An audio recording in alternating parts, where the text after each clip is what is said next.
Charting. All attendees are in listen-only mode. Good afternoon. This is Chris. It's January the 8th. And a week later, still want to wish you a happy new year. Hope everyone had a great holidays, some vacation time, had great times with your families. And before we get started, I want to start off the year thanking everyone for their membership. We had a really good year. I think we were very helpful in trying to create some perspectives of looking back a year ago. We're going to kind of start off this year looking back a year ago and how things have changed, in my opinion. But I wanted to thank you for your membership and also welcome to all new members. We're very excited to have you on board, and we're next month I'll be celebrating my 39th year in the business, and I've never been so excited about this and the opportunities and the puzzle that's laid out in front of us, and just the fun and opportunities that are going to come, our way. So as we get started, I always want to start off, with that the power of the pattern is your 30-second solution. We're a visual shop. We're trying to provide you empowerment and answers on a visual basis, and we're going to stick with that. It's worked for many years. And as another reminder, we're not a bull or a bear shop. I believe that having this entrenched bullish or bearish attitude is dangerous. The only thing that we're bullish about are continued opportunities that are going to come our way. And as we start a new year, I think I'm just always excited this time of year. And every month is a new year. It's a new month, and excitement's always present. But again, one of the game plans for today is to kind of look back where we were a year from now, because not many times are you going to see this kind of a flip-flop, everyone, from January of last year to January of this year. So let's go ahead and get started. But as I said, we're going to kind of look backwards. And so a year ago at this time, this is the percentage of different assets or tools that had a negative return in US dollar terms. And you can see in the lower right, the number was essentially zero. And so, if for the new members, you didn't have a chance to live this, but for the people that were members in 2017, we did a lot of trades to the upside. There was so many things that were positive. We were looking at bullish ascending triangles. We were taking advantage of one after another. So there was a lot of opportunities, and resistance didn't seem to play, nor a bunch of cockiness. But this was something that was rare, everyone. When you look back, this chart goes back almost 120 years, and you can see that almost 0% of assets had a negative return for 2017 or coming into 2018, and that's a rare duck. And so asset allocation, everybody looked pretty smart. Probably this would indicate that almost anything you touched went up. And so our membership, and we were beneficiaries of this, but folks, this is something that was unusual. And so I just kind of want to remind everyone what it was like a year ago. Another way to look at a year ago was dumb money confidence. And when dumb money gets cocky, that's typically a risky time for the market. And you can see at the number one that we highlighted, that was January of last year, as the market was what nobody knew, including myself, but it was at a all-time high at that time. It's not a surprise to see people were cocky, but they were fairly confident. The dumb money was in themselves as the S&P was hitting, to me, an extremely important Fibonacci extension level. And the thing that as we look back last year, it wasn't just the Dow was hitting a key Fibonacci level, the S&P was hitting a key Fibonacci level, banks were hitting, that, the NYSE, it was just on and on and on. It didn't matter at that time. It was my 38th year in the business. It didn't matter if you just got into technical analysis or you were 120 years old.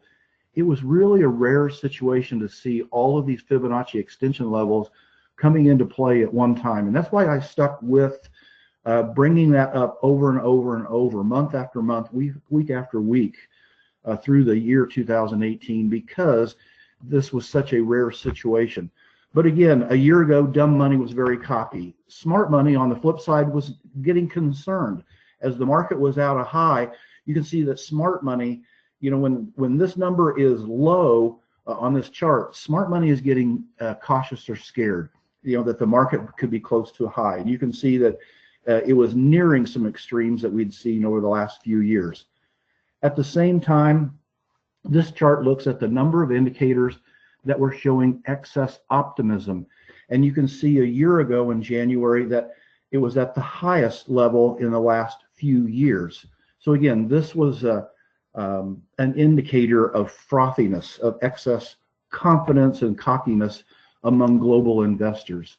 This was a look from, and these are from sentimenttrader.com, a wonderful website. I encourage the membership to them if you like these type of statistics. I've been a consistent member with them probably for at least 15 years, and I love their service. But this is, they look at, don't quote me on it, but roughly 30 to 35 indicators, somewhere in that range, and then they put them together and they look at the percentage of them that are either expressing excess optimism or excess pessimism, and hence then the optimism pessimism spread that we're looking at. And you can see again in January of last year that that this spread was extremely high. It was the highest in several years.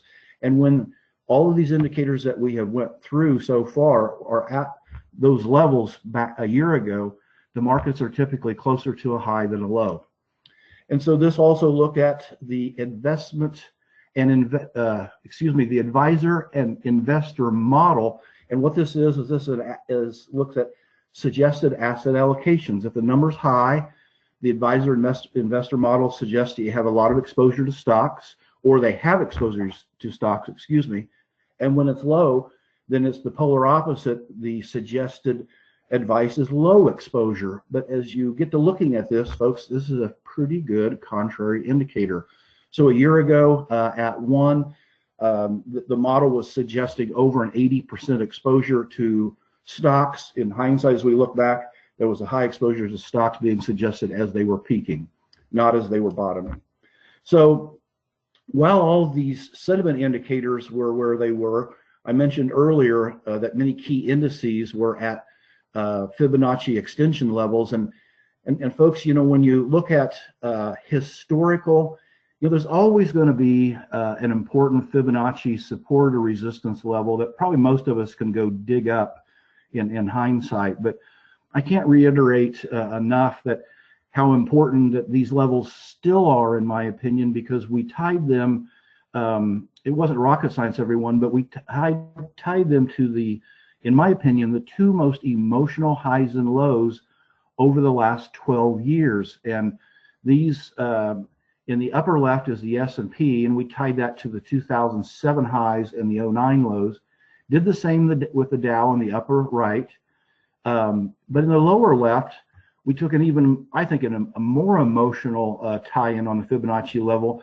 We tied it to the 2000 high and the 2003 low. And then with the small caps, we tied it to the 2003 low and the 2009 high. And the bottom line is, as you can see, that for 3 of these charts, or 3 of these indices, the 261 extension level was coming into play.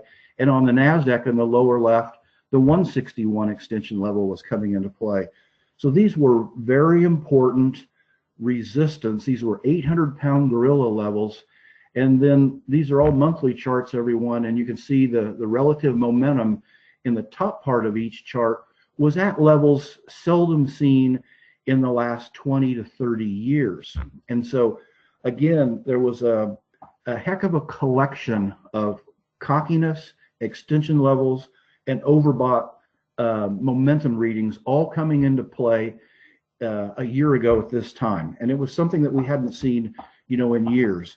So as we started seeing a little gyration in February, we sent out this message as there was a rally. You know, February of last year, if you remember, folks, went down hard and then rallied back. It lost almost 10% in the month and then rallied back to just close barely under the January or the February 1st highs.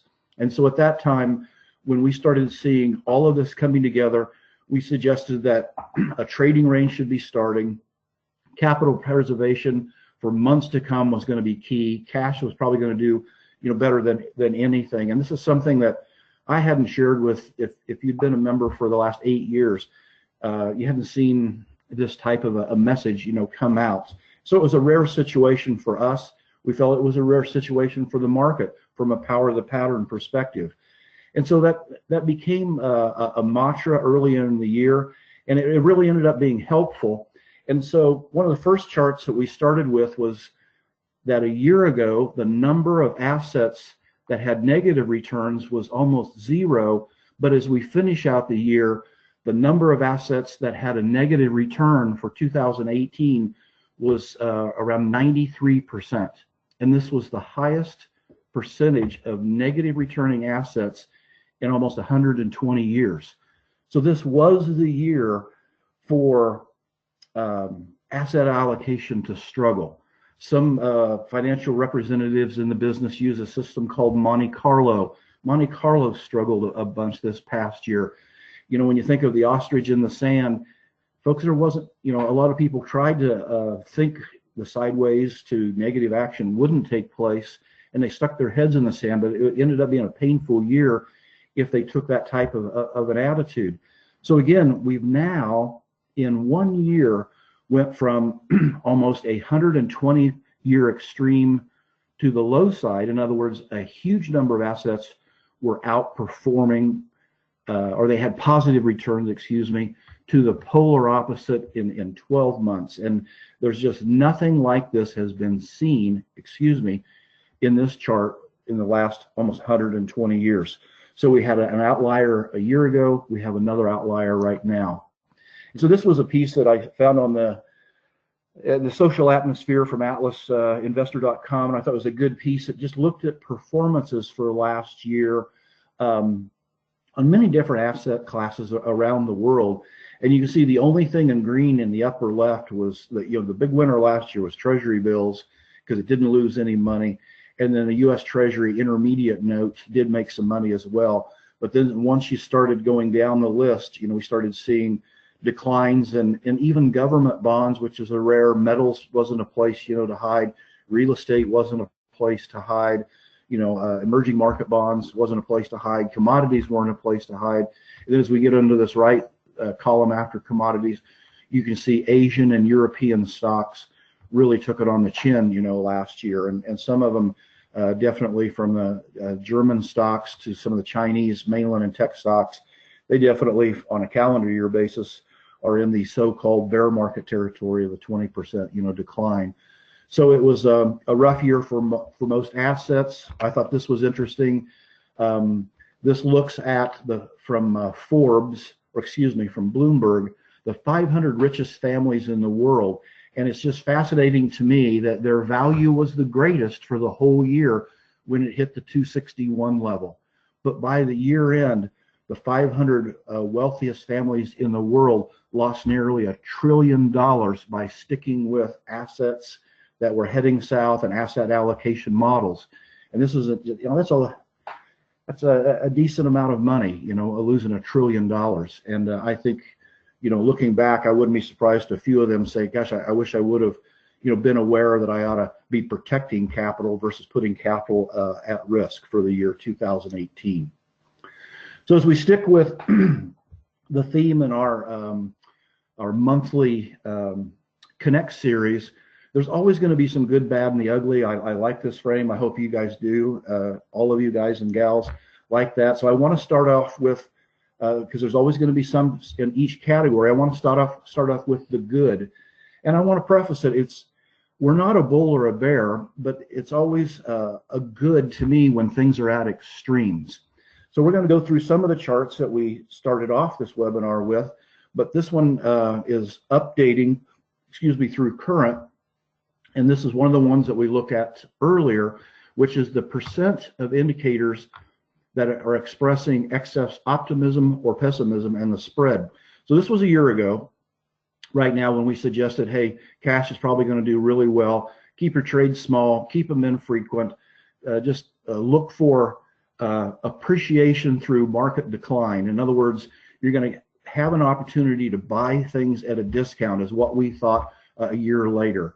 And for those of you that stayed having cash and didn't get beat up in a lot of these asset classes, now things are on sale for us. And so I think it's much more comforting to be sitting in the sidelines watching things fall and thinking, Well, it's on sale at Amazon or it's on sale at Walmart. You know, should I be buying that item? Do I really need it or want it?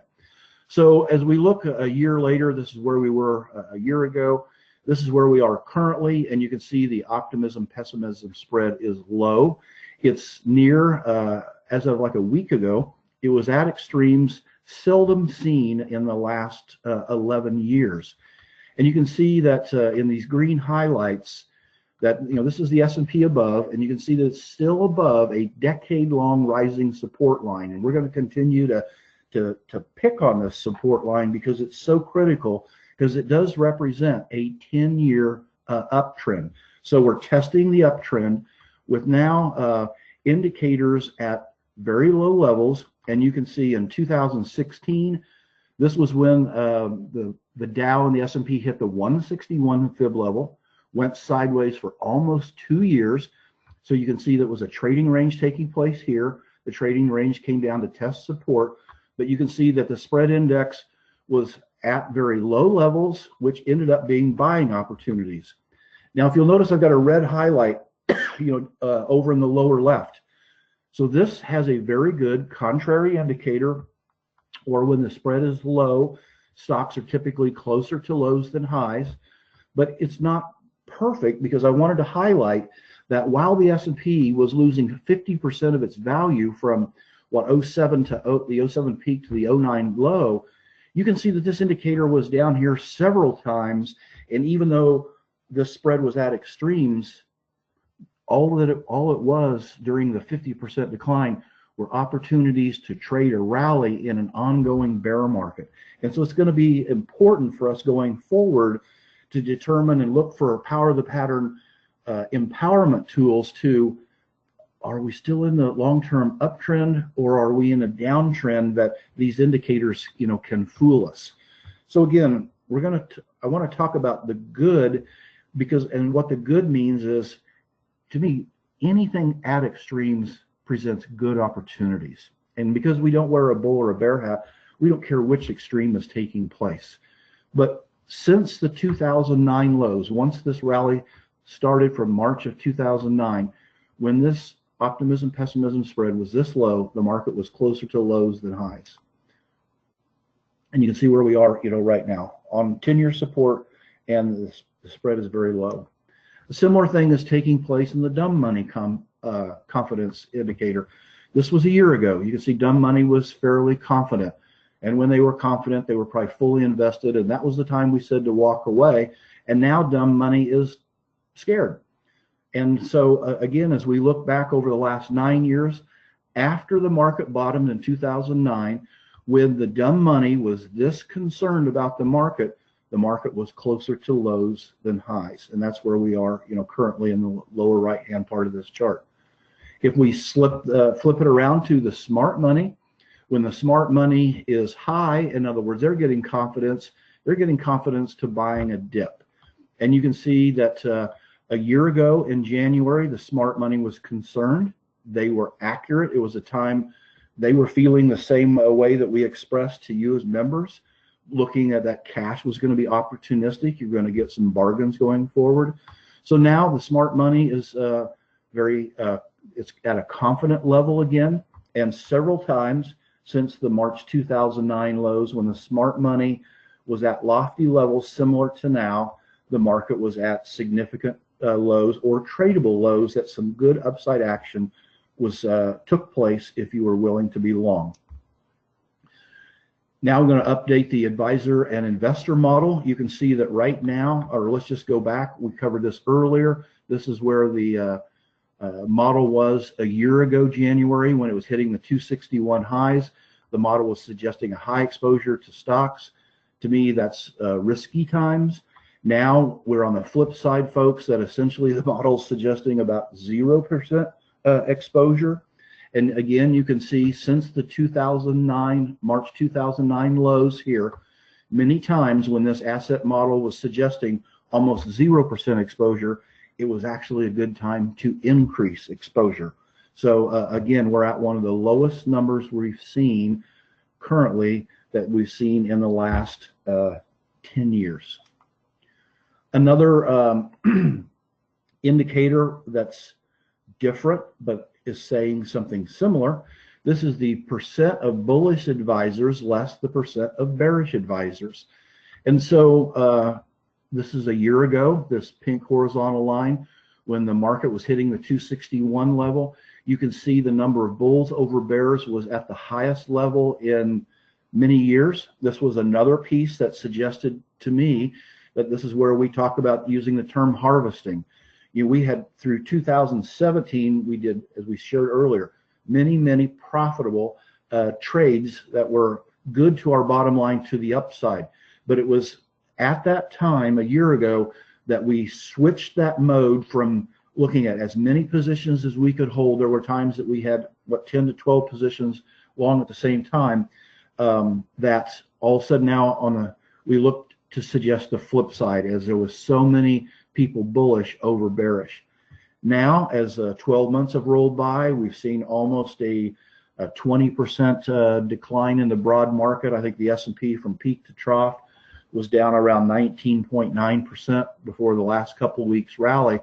But you can see the percentage of bullish and bearish advisors is extremely low. Again, this was January of last year. This is January of this year at 2.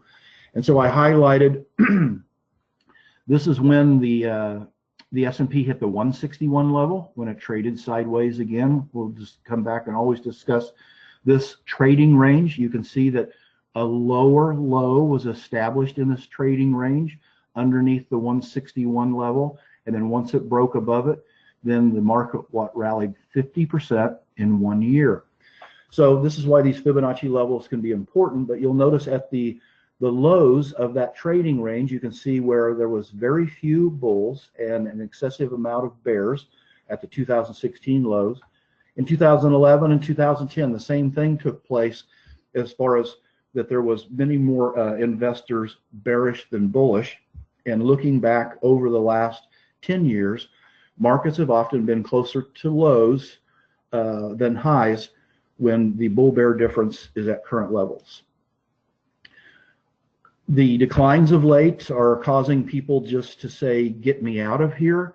I find this interesting that this chart looks at equity inflows or outflows of stock funds. And it does go back, everyone, to, this is what, a 15, 16 year chart to the 2002-03 lows. You can see where the outflows were in the lows of 2002. You can see the lows in the financial crisis. You can see the outflows in 2011. And you can see that the outflows of late have been as great as they were at the bottom in 2009, after the S&P had lost 50% of its value. And just to show you that this same tool works, when this is the January high we're highlighting up here, when the market was hitting the 261 level, you can see the inflows were increasingly, high. So this is when we suggested to that capital preservation, watch your P's and Q's. Capital preservation was much more important than taking risk, and you can see what a change. And so again, I find this January just as exciting as last January because of the extremes that are in play. This is I came across a panic euphoric model in this upper left, and you can see the model currently is very low, reflecting panic. In the shaded blue is actually, if you'll look down here at the bottom, this is the 12-month forward return after these panics, went on. So you'll notice this is 2009. See how low the panic was? And then look, folks, 12 months later, look how big of a return the S&P had, which was up 60% in 12 months out of that panic level. So this was January right here. And you can see then what a year later, look where the return, has been. So that's not a surprise. So again, this goes back to 1987. You can see the polar opposite when there's a lot of euphoria, up here. Look at where the 12-month returns were later. They were very negative. And then on the flip side, when panic was taking place, the 12-month return later on was very positive. And so where this model is right now, the average 12-month forward return, I'm down here in the lower right box, is 18%, with the S&P up 97% of the time when it's at this level. And as highlighted, there was one failure back in 1984. So again, this model is suggesting an extreme, and to not be surprised for some upward price action taking place. Another piece, just to look at something similar, this is the asset risk appetite indicator. Look at a year ago, folks. This model of risk appetite was extremely high in January, one of the highest numbers going back, what, almost 30 years. And then you can see what a polar opposite change, where we are now. When it was down here, this was the bottom of the trading range that after it hit the 161 level. There's where it hits the 161 level. There's the 09 lows here. There's the 2011 lows. So again, we're seeing an extreme taking place in a much different picture than 12 months ago. Another look at the percentage of S&P 500 sectors and industries that are in an uptrend. And so this is kind of a contrary piece. There's not many that were in an uptrend. It's staying with our theme, here we were a year ago. As the 261 level was being hit up here, you can see that the majority of the industry groups were doing well. And so not a surprise. And then what a flip right now, 12 months later, that a very small percentage of industry groups are in uptrends. And so this is as far back as this chart went, but you can see this was the lows in 2016 before the 100%, the 50% plus rally in a little bit over a year. This was the bottom of the trading range. You can see where the indicator was. Very few industries were higher, and the same with the 2011 lows. So again, we're seeing some extremes that we've rarely seen in the last 9 to 10 years. I threw this in. It's a famous quote, man does not live on bread alone. And I'm of the same belief that man or women do not live on sentiment alone. We've primarily covered sentiment, so far. It's really, really huge. But in the end, it's price, folks. That's going to make the difference on entry and exit points. But I just can't reiterate. There's not been too many times in our lives, regardless of how many times we've been in this business, that we've seen such a flip in 12 months. And once December started turning poorly to the downside, the common thing that was bantered about was, this is the worst December since 1931. And so then if you did a Google search topic, there was a lot of talk about the depression, recession and depression and different things. But actually, even though it may have been the worst December since 1931, in hindsight, would anybody have wanted to invest in stocks in 1931? Gosh, you bet. For any of us, our parents, if they were alive then, or our grandparents, if they were alive then, or our great-grandparents, that would have been the time after the 90% decline from the 2000 high, to the lows. So in time, that would have been a pretty decent time to invest. So we're still on the good category, and so I want to look at now looking at some chart patterns. This is the tech S&P ratio, and this is one of to me, the best leadership ratios we can look at, folks, because when the S&P bottomed in 2009 in the financial crisis, if you look at this chart and look at other charts of tech was way above in 2009 at those financial crisis lows. It was way above the 2002, 2003 lows after tech lost 90% from the 2000 highs to the 03 lows.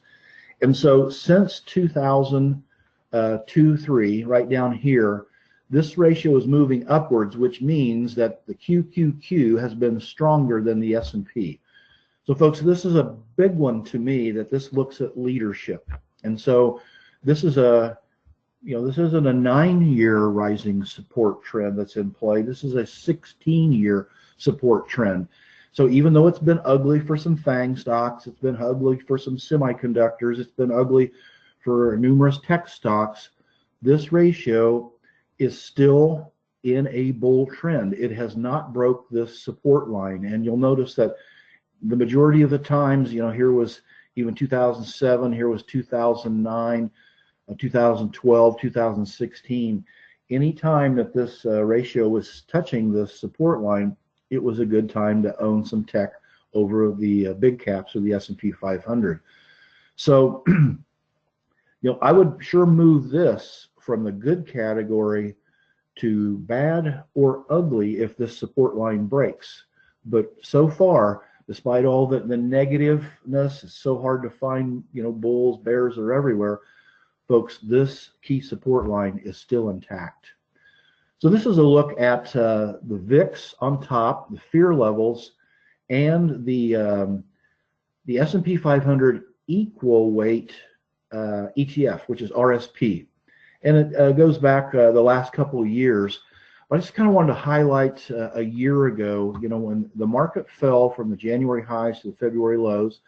Understandably, fear shot up, but you'll notice that it created a pattern of higher lows. And what really, to me, is significant about this chart is once a series of higher lows broke, you'll see here in April, that was close to the lows of the year. It was almost a double test of the February lows. And that could be a W bottom or just a double bottom, excuse me. But you can see that once the fear broke support, look what the market did for April, May, June, July, August, and September. It continued to rally for months until the VIX was at a low point. So to me, folks, there are some parallels between the rising lows of VIX and the levels of RSP in February with where we are right now. You can see that the VIX fear levels have created a series of higher lows, and RSP did break the February lows, which is a negative to me from a price perspective, everyone. And it's now the rally over the last couple of weeks is coming back to kiss the underneath side of what was support. So this is the first time in history that RSP is kissing this line as resistance. So we're going to get, to me, an important message as we watch these two.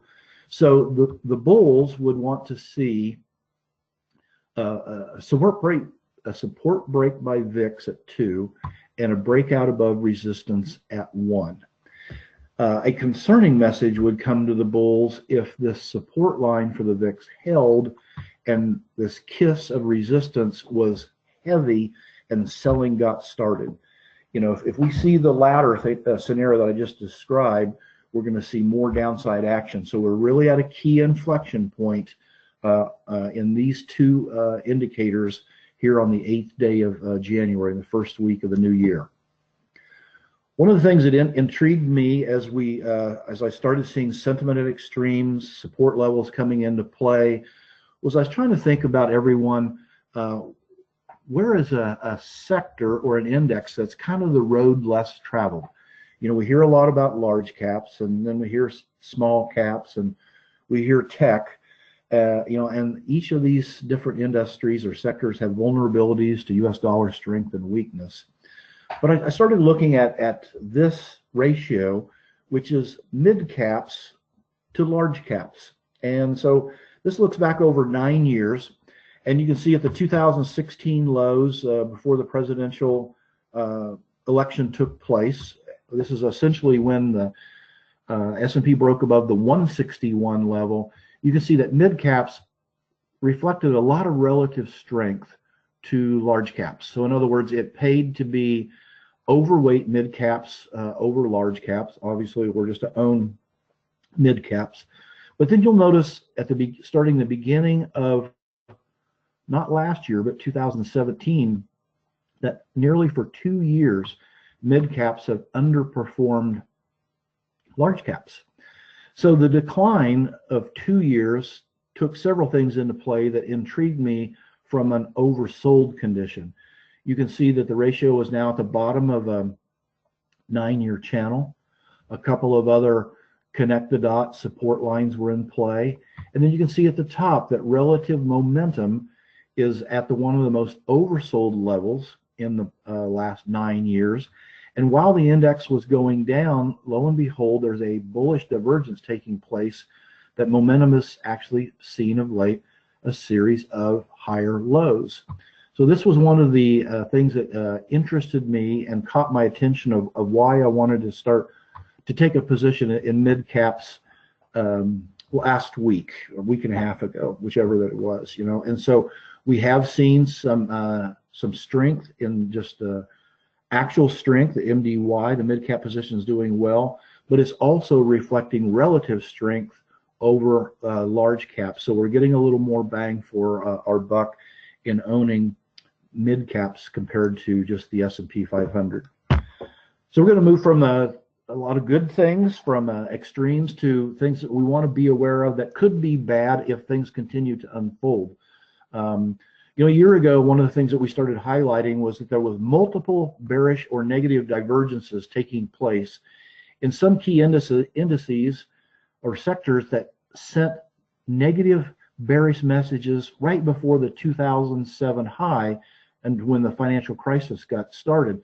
So one of those that we've highlighted for a year was the Dow Jones Home Construction Index. But if we look back to the 2007 highs in the S&P, we saw a negative divergence for well over a year in home builders. They started creating a series, you can see, of higher lows up here, while the market continued a series of, lower highs at the top with higher lows at the bottom. So a bearish divergence was taking place in home builders. So you can see they created a bearish descending triangle, broke support, came back underneath and kissed the old support as new resistance, and then they fell apart, and so did the S&P. Home builders, well, they fall, folks, like 90% over a 3-year period, while the S&P fell 50. So they've rallied back since the 2009 lows. And then you'll notice they've had another negative divergence for well over a year in home builders, which was last year, 2018. And you see that it looks like it's formed a similar bearish descending triangle, broke support, and is now kissing the underside of old resistance, old support as new resistance here, very much like in 2007.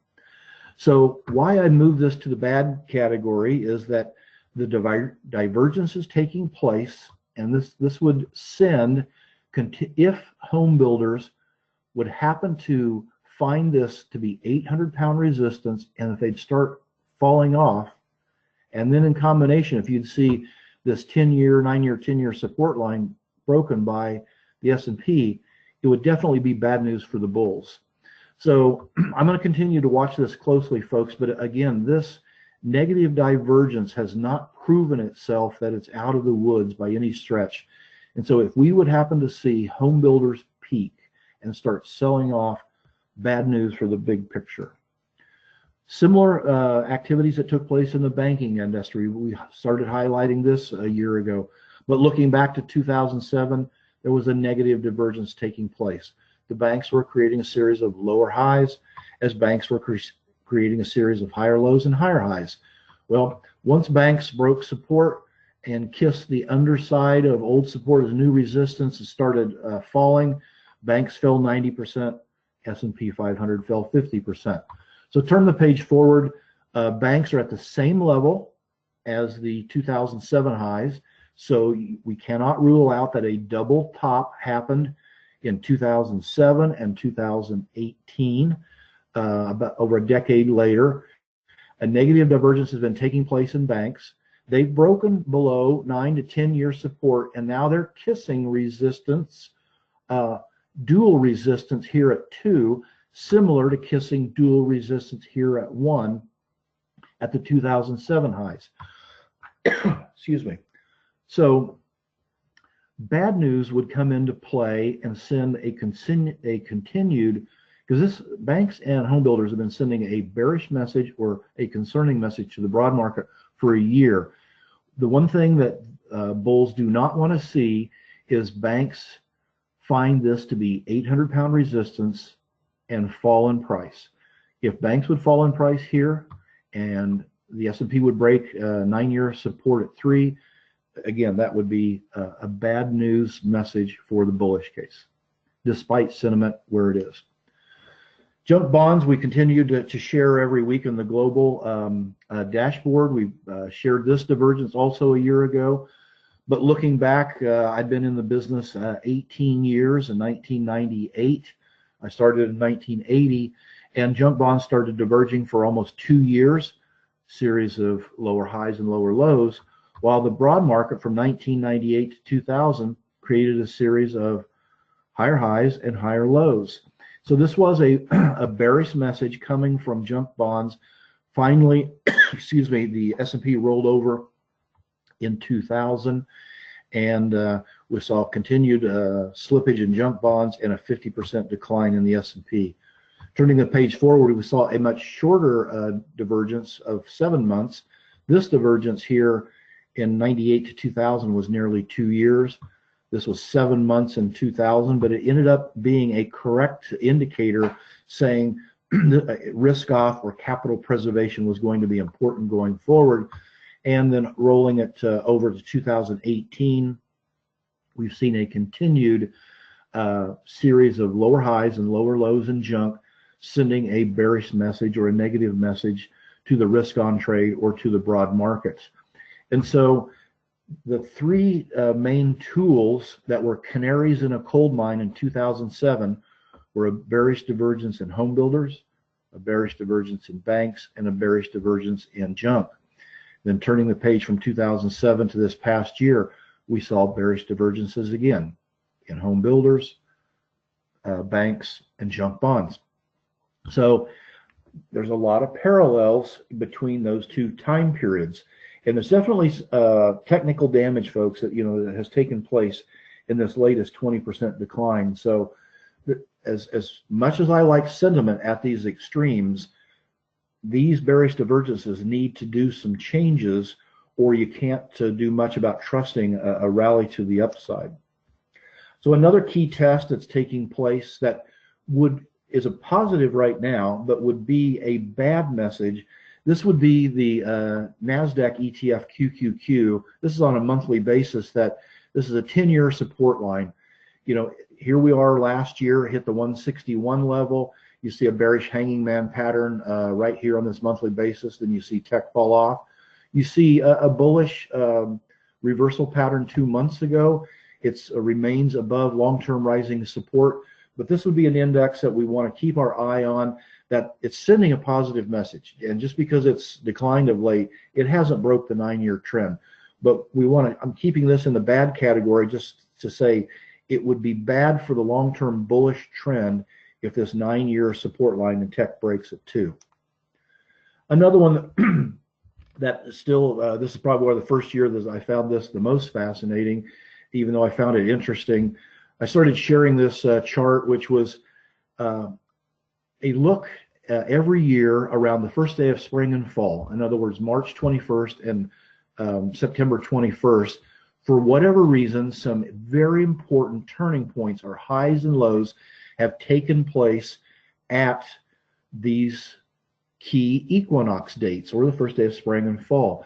And I highlighted that when you think about the 2000 high and the 2007 high in the stocks, folks, they both took place in the fall of the year, and they both took place within 10 days of the first day of fall. And so those were important, obviously, peaks before 50% declines. But even though I look at this every 6 months, for nearly 8 years, folks, from 2011, nothing meaningful happened around the first day of spring or fall until potentially last September. So it's still, this is what's hard for me to believe, folks, that these turning dates never hit this first day of spring or fall to the exact day, but they were within 10 days or so, and they were very important tops or bottoms. Even on the flip side, the two greatest highs over the last, 20 years, the highs took place in the fall of the year in 2007. But on the flip side, when did the lows take place, folks? They both took place within a couple of weeks of the first day of spring. So falls have been highs, springs have been lows. And then turn the page forward to this past year. on a weekly basis, the highest weekly close of the year 2018, what's the odds, folks, took place on September the 21st. It nailed the high of the year right on the exact first day of fall. So far, I mean, does that prove anything? You know, no, it doesn't. It does show that a very important long-term high could be in place, and it was for sure a tradable one as far as to stay away from. You know, you can now buy, you know, even with the rally of late, what, maybe 15% more S&P 500 than you could when this peak took place on 9/21. Another perspective that I want to keep in your mind is this is a monthly chart of the S&P going back, what, 30 years. And you can see that the majority of the 30 years from the 1987 high to where it broke out in the early 90s, the S&P spent the majority of the last almost 20 plus years inside this rising channel. And I applied, again, this is a monthly chart, momentum on a monthly basis at the top. But you'll notice when monthly momentum was high and it rolled over in 2007, that's when a peak took place, and this red line is the 10-month moving average. That's obviously a pretty slow moving average. So here you had the S&P close to the top of the channel, breaks the 10-month moving average with monthly momentum very high, and we saw it sell off, and it didn't get back above solidly its 10-month moving average until clear in 2003. And then again in a little bit 2003, it got back above its 10-month moving average as well at this low as it hitting the bottom of the channel. So as the S&P was peaking on the Equinox, the first day of fall, it was also peaking at the very top of this channel as monthly momentum was creating lower highs and starting to roll over. So the key takeaway from this, why I have it in the bad category, is we've got a lot of good short-term things, but just to keep in mind that look where momentum is, folks, on a long-term perspective. I'm trying to get you in an airplane and look down at the flyover states from 30,000 foot level. This momentum, daily momentum is now moved a little higher off of extremely oversold levels. Weekly momentum, everyone, is at oversold levels that we haven't seen for quite a while. But as we look at the big picture, monthly momentum still has not had much time to work off because the peak took place in September, and we're just essentially 90 days out. So this is anything but a bargain on a long-term momentum basis. And I applied the 10-month moving average on this chart. That's what the red line is. But I wanted to show you, this is from advisor perspectives, when the S&P is above the 10-month moving average, there's a green dot, and you can see it has been fairly accurate from a risk management perspective, that when it's above this line, you want to have long exposure, but when it breaks below it, the suggestion would be is to be out of that indice. And you can see that there were some whipsaws. Here was a poor idea. There was a poor idea to go long. Again, these were fake outs to the downside, similar in 2015 or 16. So we'll see. But the one thing that has been lost at this point in time from asset allocation models is your long-term moving average players are out of the market, folks. With the markets below 50, 100, and 200-day moving averages, the billions of dollars that use those as triggers to be long or short they're not going to be coming back anytime real soon, unless the market really just blasts off to the upside. So we have to keep that in mind, that there's still a group of asset allocation models based upon moving averages that are going to be absent from this market for a while. So we'll move to the ugly category. And the ugly category, one of the first things would come in mind is last February, a year ago, we started sharing all of these. For a lot of you, it was probably the first time you'd ever heard of it, were these monthly bearish hanging man patterns.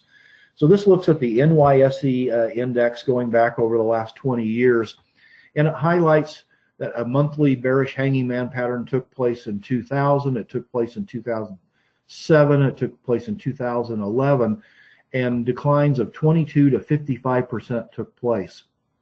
And so one of the key reasons, besides excess cockiness, too many bulls a year ago, Fibonacci extension levels were in play, was this hanging man pattern that came in and was formed in February. That's where the final straw was, hey folks, let's try to move to a capital preservation mode, because these hanging man patterns have, they're not bulletproof. No pattern is bulletproof, and I'm for sure not, folks. But the odds are, when these have taken place in the past, you've been able to buy stocks at a lot lower prices. So the thing that's still, why this is in the ugly category, is the NYSE index did have this hanging man pattern take place last February, but it's a very broad index, and it's weaker than the S&P, and it's just weaker than a lot of different indices. And when you look at a large index that's weaker, when this encompasses a couple of thousand issues compared with 500 in the S&P or 30 in the Dow, this gets my attention all the more. So the NYSE did break below the February lows, and you can see that a positive is there was quite a bullish reversal pattern that took place in the month of December. This is January so far. You can see a rally. So these bullish reversals can be very important at lows. But the key test is, if this market rallies, is what's going to happen to the NYSE when it comes back, and if it does, if it kisses the underside of old support as new resistance. That's going to be a real big test if that takes place, folks. Obviously, if it continues to roll over, it sends continued bad news. But this is a negative, that this index is weaker than the S&P and well below its January lows. Other things that I think are ugly. I'm going to bring out the John Templeton from what Sir John taught me, 20 years ago. When Sir John in the late 90s said, Chris, I have a suspicion through several tools or indicators, excuse me, that buy and hold is going to struggle for years to come. And so this is part of his theme. But this is the Buffett indicator, which takes the value of corporate equities and divides it by the gross domestic product, divides it by our economy. And so this looks back over, almost 70 years. And you can see where the Buffett indicator is right now. It's at 151%. The only time it was ever surpassed was right before the peak in 2000. Here's 2007. You can see that that's the only time, excuse me, again, that was higher, was in the outlier 2000 years. Here was the 2009 lows. This is when I was just totally lucky that I got into this business in 1980. You can see how low it was. But even in 1965, when it was at the 87 percentile level, the S&P and the Dow didn't go anywhere for 15 years, folks. So just, excuse me, I've got a cold. I'm sorry for the coughing. The key thing here is, even though we've seen a decline in the short term over 90 days, what's it done to this 60-year chart? And it's really not done much, folks. So if you are a valuation person, this puppy is still off the Richter scale. And so that's why we have to still really be careful with risk management of our assets, even though I believe we're due a short-term counter trend rally with all these extremes in play. I'm bringing this part up because you just can't overlook that from a 70-year snapshot, this market is not cheap despite the decline that we've had of late. There's no, in my opinion, there's no holy grail of the exact PE ratio or valuation ratio to determine whether this market is overvalued or undervalued. I like this chart again from Advisor Perspectives and Doug Short's piece or section. Jill is now doing this and doing a wonderful job. But this looks at 4 different indicators here in the upper left, and just lays them all on one chart. So even if it may look busy to you folks, the bottom line is these indicators have come down with the decline, which is a positive. But here was the '09 low, there was the '03 low, there was the 1980 low.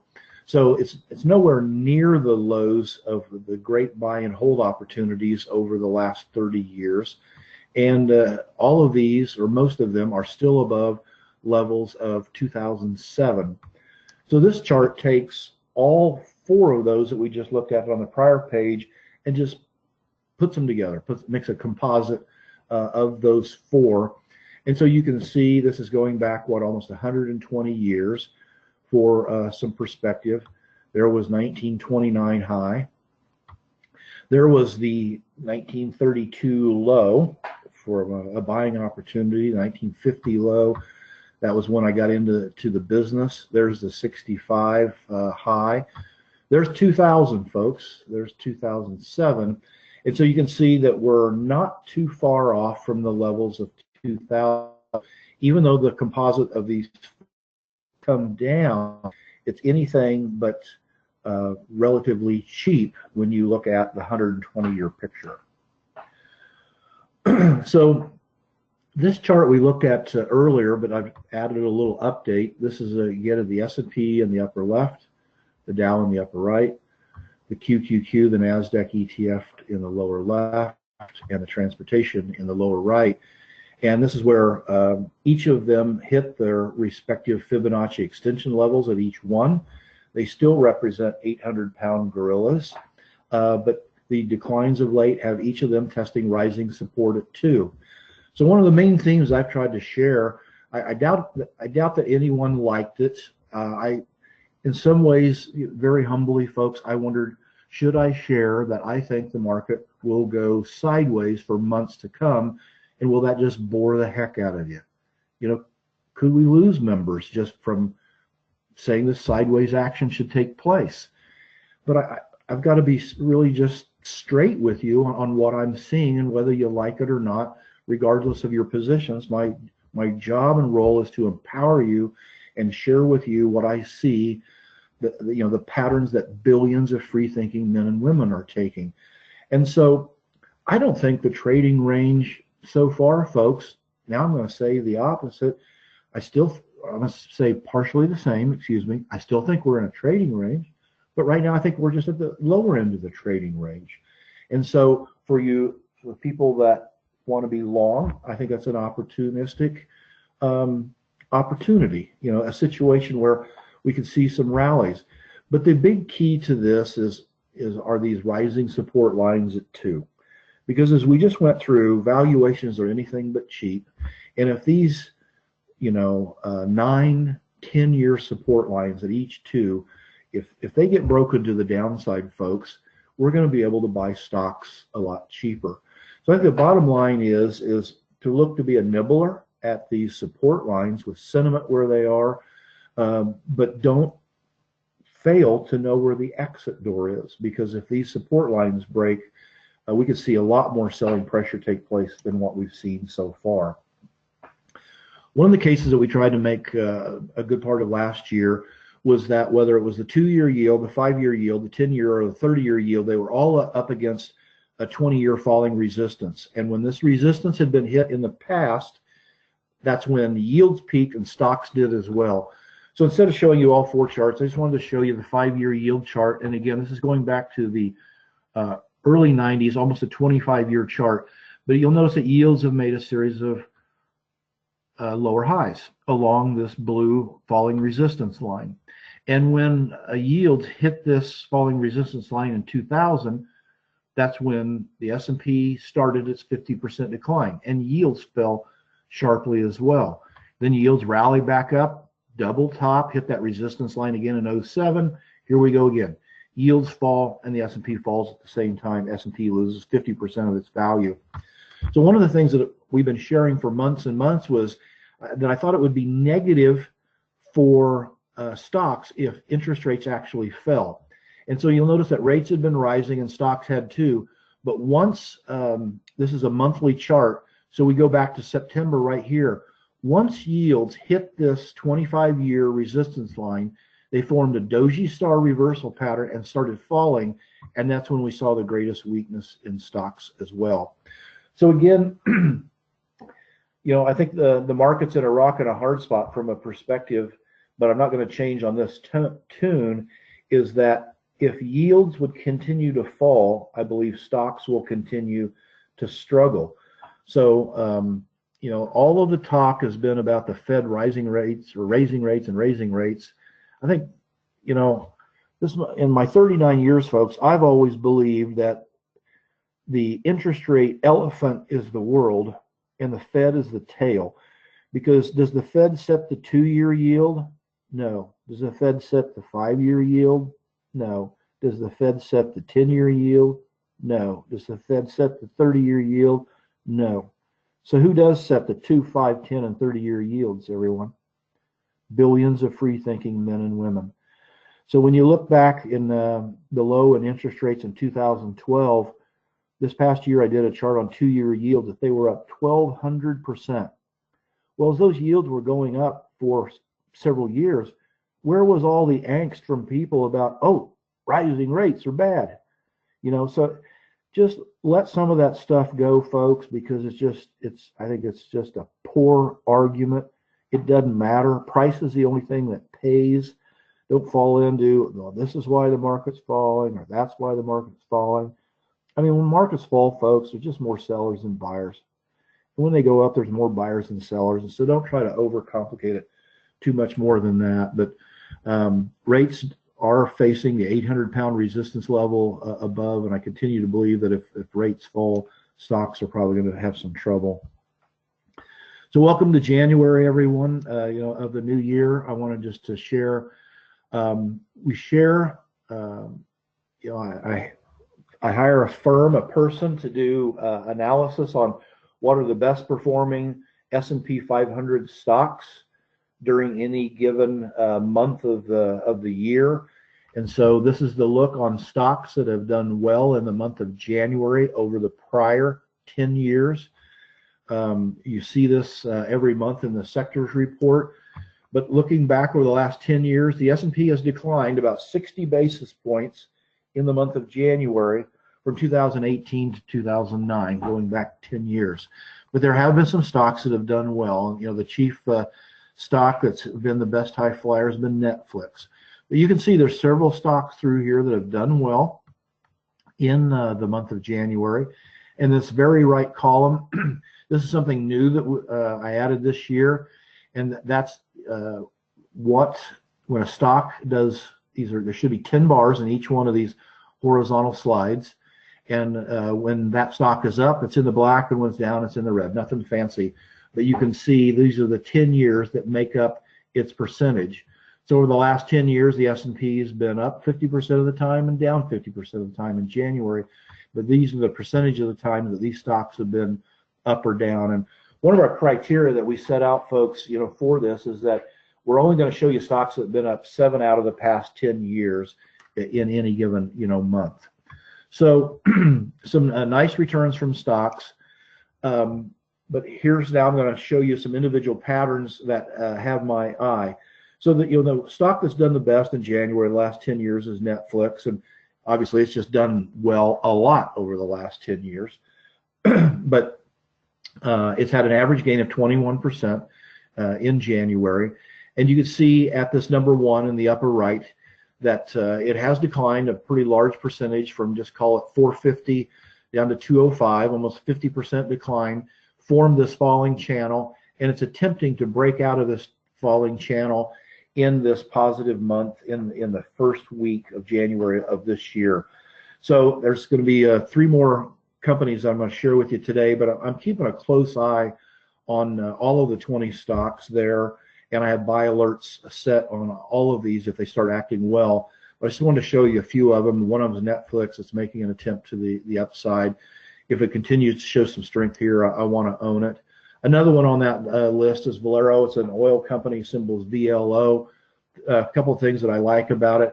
This is a 2013, so we got a 6-year rising support line, a falling channel, It's fallen from almost 50% in value, from around 120 this past year down to about 60. So declines of that magnitude intrigue me, because now you can buy twice as much stock. You had almost 100% purchasing power increase by avoiding this stock. You can see that momentum is now at one of the most oversold levels in the last 6 years. It's up against falling resistance. Its average gain in January of the last 10 years is 8.26%. If it breaks out at 2, I'm going to look at buying a small piece of it.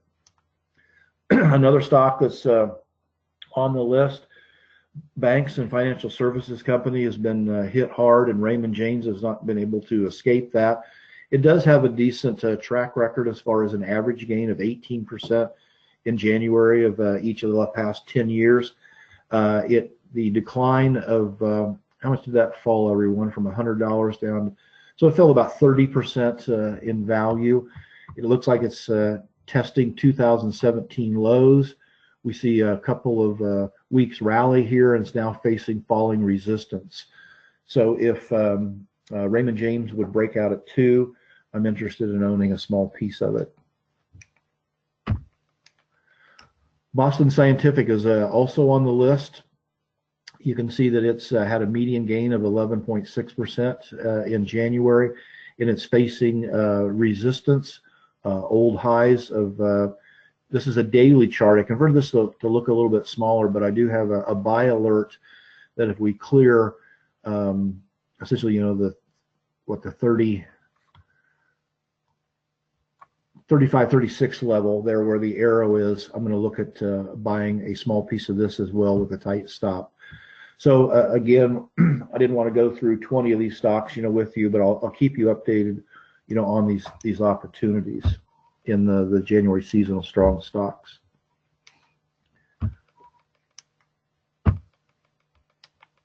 Okay, sorry about that.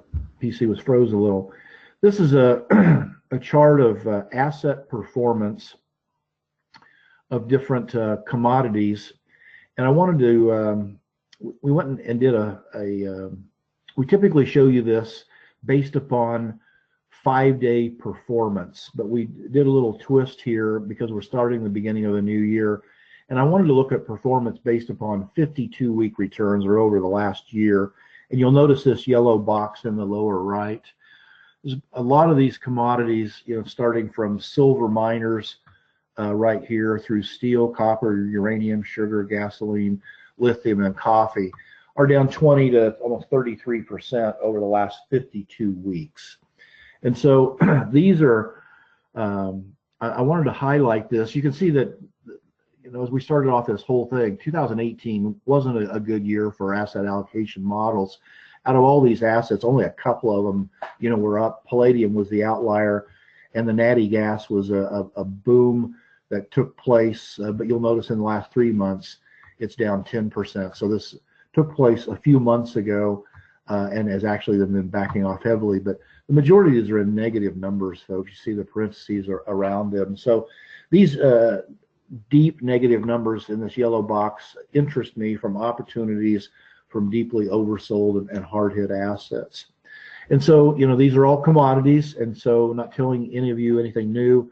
How King Dollar does is going to be highly important to commodities.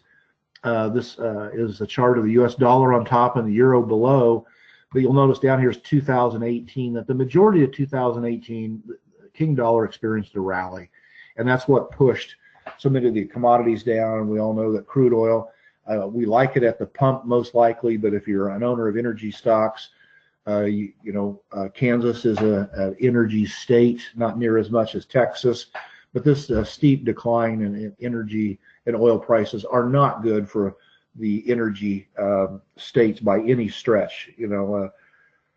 Hurts the oil complex, it hurts land values, it has a lot of negative ripple effects. And so a lot of that had to do with dollar strength. But the thing that interests me of late is there's a potential that King Dollar has formed a bearish rising wedge, and the polar opposite with the euro forming a bullish falling wedge. And both are making an attempt to break the dollar to break support, 1 year support, and the euro to break 1 year resistance. And so for these commodity plays that I shared on the prior page to do well and to become of either further interest, one of the key starting points is to see king dollar weakness and euro strength.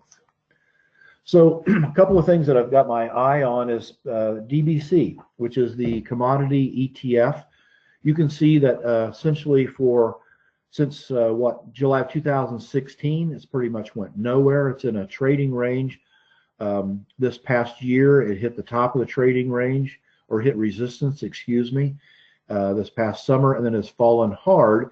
So now it's back at support and a little rally the past this is a weekly chart, the past couple of weeks is making an attempt to break out while momentum is at oversold levels and can be curling higher. So I've got an alert set here, everyone, that if you're open to buying hard hit commodities, the ETF's down over 20%. These are the type of things that interest me. Sentiment is encouraging, support levels are in play, and momentum is oversold. So if we see a breakout at 2, I'm interested in that. Turning the page to something a little bit similar, which would be DBA, which is a commodity ETF, but it's focused on agricultural holdings.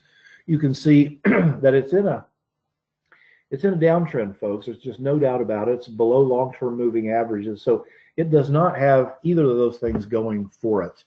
But the decline over the last few years has it testing the bottom of its 8-year falling channel. There's a chance that it's created a double bottom, and the rally of that last couple of weeks has it testing falling resistance. So if you flip this over, it almost looks like the dollar. You know that over the last year, the dollar has strengthened, and now it's making an attempt to break support. The polar opposite of this, it's fallen and is attempting to break resistance. So I have an alert on here, so don't be surprised if we see further strength in DBC, which was the prior chart, or DBA. We'll be looking to be a buyer with a tight stop on these commodity and agricultural based ETFs. Another one that's was on the bottom list, the hardest hit list, was sugar. Sugar was in the category of falling 20 to 30% this past year. The one thing that intrigues me is the bottom blue line, which is a 20-year support line, remains in play. It was hit this past year, maybe a double bottom. But one thing that intrigues me the most is from a pattern analysis is right in here in 2014-16, it looks like it made an inverse head and shoulders. And even if that pattern was an incorrect read in hindsight, but you'll notice that sugar broke above multi-year, this falling resistance line, came back down and then kissed old resistance as new support, and then it took off and rallied something like 100% in a short period of time. So now turn the page forward to the past couple of years. Chance that an inverse head and shoulders is taking place, and even if you would forget that, you see that there's a long-term resistance line that was broke above, and now it's coming back to kiss, old resistance is new support at 2, which has very much a similar look to 1. So I'm keeping a close eye on sugar due to how poorly it's performed and this pattern that's in hand, because there's a chance this is a possibility this is the low point of the right shoulder of a bullish inverse head and shoulders at 2, similar to at 1. So keep an eye on this, and don't be surprised if we see some strength that we'll get an alert to buy SGG, which is the sugar ETF.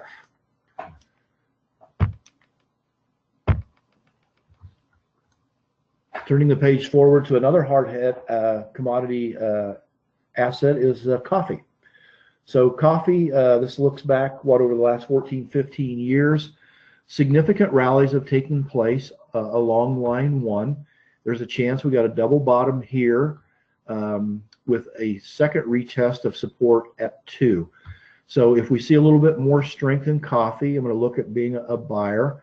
And the big resistance test comes into play for coffee in the, what is this, folks, 110, 20, around the 125 range.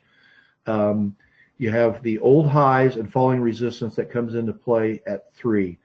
But there's still room if it did reach, even if we were on board today and it happened to reach the 125 level, that's almost a 20% gain.